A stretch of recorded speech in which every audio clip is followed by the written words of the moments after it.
Селанецот и орелот.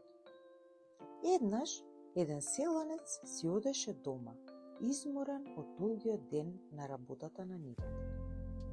Додека минуваше низ шумата, слушна еден чуден звук, придружен од шумолење на лисја. Сигурно некое животно си копа дувло, си помисли и продолжи по патот. Но како што чекореше, така звукот стануваше се погласен и поочајнички. Обично, вервериците и зајците се стивнуваат кога ќе слушнат дека некој им приоѓа, си помисли селанецот. Тој многу време минуваше во природа и знаеше некои работи за животните. Љубопитен, ја напушти патеката и навлезе подлабоко во шумата. Одеднаш се слушна крескање од зад една грмушка. Кре! Еден голем орел се препелаше наоколу, обидувајќи се да се ослободи од мрежата во која беше заробен. За жал, колку повеќе се препелаше, толку повеќе се заплеткуваше и толку повеќе мрежата се стегаше околу него. Селанецот се сожали, па клекна и рече: "Кутриот орел, биди мирен, немој да преташ, ќе те отплеткам од мрежава, слободен да леташ." Орелот, како да ги разбра зборовите на селанецот, и престана да прета. Човекот го извади од својата торба српот со кој жнееше на нивата и внимателно, за да не ја повреди птицата, ја пресече мрежата. "Летај, орелу, слободен си сега. Пред да се вратат ловците, бегај." Орелот ги расшири своите крилја и летна високо низ гранките. Следниот ден, в Мугри, селанецот замина на нива да работи како и обично. Копај ваму, жнеј таму, до пладне веќе се измори. Бидејќи беше умарен ден и немаше ниту едно облаче да го заштити од врелото сонце, тргна да бара сенка. Во близина најде една напуштена куќа без врати и прозорци.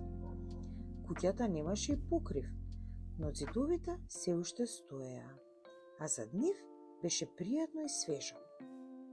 "Ке се одморам тука," си помисли селанецот, па седна, се потпре над зидот, обраснат со бршлен и со мека мов си ја спушти шапката на лицето. По неколку минути тој веќе гласно рчеше.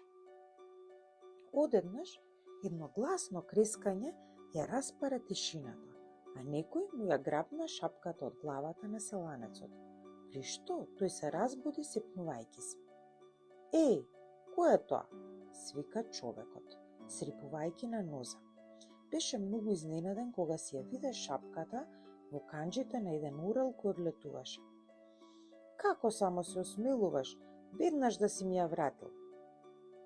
Како да разбра што му кажа селанецот, орелот слета на ливадата неколку чекори од него, но не ја испушташе шапката.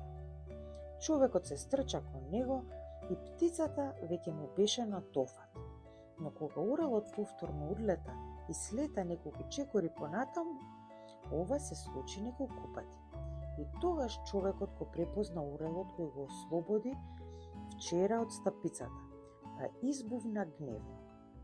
"Добрината со добрина се враќа, треба да сватиш. Јас те спасив и не заслужив со ништо вака да ми вратиш." Одеднаш се слушна силен тресок и огромен облак од прав се издигна од местото каде што стоеше куќата. Куќата се урна, а на незиното место немаше ништо освен куп камења. Зидот на кој се одмараше селанецот беше срамнет со земја. Тогаш орелот долета до него и му ја положи шапката пред неговите ноза. "Орелу, пријателе верен, прости што не можев да видам. Ако не беше ти, сега сигурно немаше веќе жив да бидам," извика човекот воодушевен со својот остар вид. Орелот сигурно ги забележал пукнатините во старите зидови, па сакал да му помогне за да му се одолжи за она што го направи за него. Орелот ја наведна главата и му дозволи да го погали. Потоа, со крик кој звучеше како збогум, се вивна во небото додека селанецот му мавташе мрморејќи. Секој треба како може, како знае, да враќа за добрината.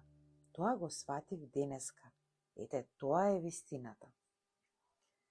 За повеќе интересни приказни, бајки и сказни, како и за подршка и подобрување на каналот, ве молам стиснете subscribe.